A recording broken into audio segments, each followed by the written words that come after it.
టాలీవుడ్ చరిత్రలో అత్యధిక ప్రయోగాలు విభిన్నమైన సినిమాలు చేసిన తొలినాటి హీరోల్లో సూపర్ స్టార్ కృష్ణ ఒకరు. 70mm తీసిన కౌబాయ్ కల్చర్ తెలుగు వాళ్ళకి పరిచయం చేసిన 30 ఏళ్ల క్రితమే బాహుబలి రేంజ్ గ్రాండియర్ చూపించిన ఇంగ్లీష్ వాళ్ళకు తప్ప మనకు అంత వంటబట్టని జేమ్స్ బాండ్ సంస్కృతిని తీసుకొచ్చిన ఆయన ఒక్కరికే చెల్లింది. తన భావజాలాన్ని తెర మీద చూపేందుకు కృష్ణ ఎన్నడూ వెనకాడేవారు కాదు. స్వర్గీయ ఎన్టీఆర్ తెలుగుదేశం స్థాపించి అధికారంలోకి వచ్చాక ఆయన పద్ధతులు పాలన కృష్ణకి బొత్తిగా నచ్చేవి కాదు. దానికి తోడు ఆయన కాంగ్రెస్ పార్టీలో ఉండటం విభేదాలకు మరింత ఆజ్యం పోసింది.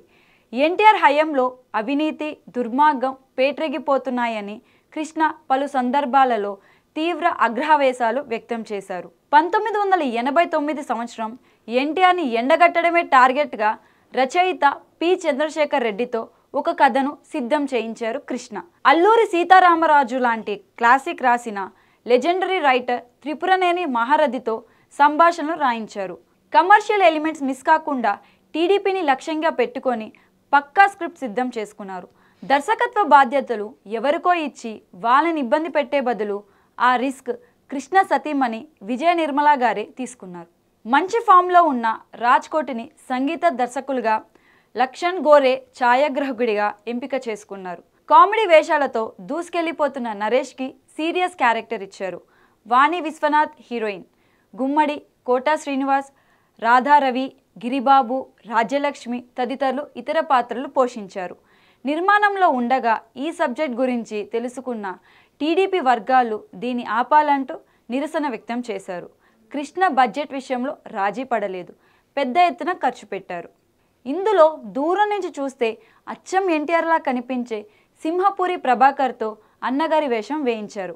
ఎన్నికల ప్రచారంలో వివిధ నిరసన కార్యక్రమాలలో ఎన్టీఆర్ చేసిన పనులన్నీ సాహసమే నా ఊపిరిలో కొన్ని వ్యంగ్యంగా కొన్ని నేరుగా చూపించేశారు. ఆ సమయంలో రాష్ట్ర వ్యాప్తంగా సంచలనం సృష్టించిన వంగవీటి రంగ హత్యను ఈ సినిమాలో పెట్టడం ఓ సంచలనం. ఆ ఎపిసోడ్లో కృష్ణ డైలాగులు నేరుగా ఎన్టీఆర్ బంధుగణాన్ని, అల్లుల్ని, మంత్రుల్ని టార్గెట్ చేశాయని రివ్యూలు వచ్చాయి. 1889 మే 25 విడుదలైన సాహసమే నా ఊపిరి ఊహించని స్థాయిలో విజయం సాధించింది. పత్రికల్లో సమీక్షలు మిశ్రమంగా వచ్చినా అవి ఆడియన్స్ని ఆపలేకపోయాయి. భారీ ఓపెనింగ్స్ తెచ్చుకొని 100 రోజులు ఆడింది. పలు థియేటర్లో టీడీపీ కాంగ్రెస్ వర్గాల మధ్య గొడవలు జరిగాయి.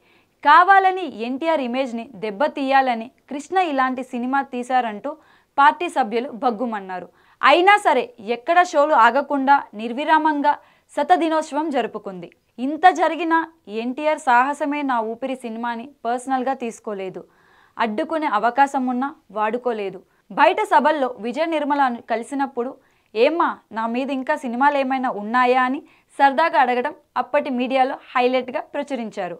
అన్నగారి మీద కోపాన్ని కృష్ణ కేవలం సాహసమే నా ఊపిరితో ఆపలేదు.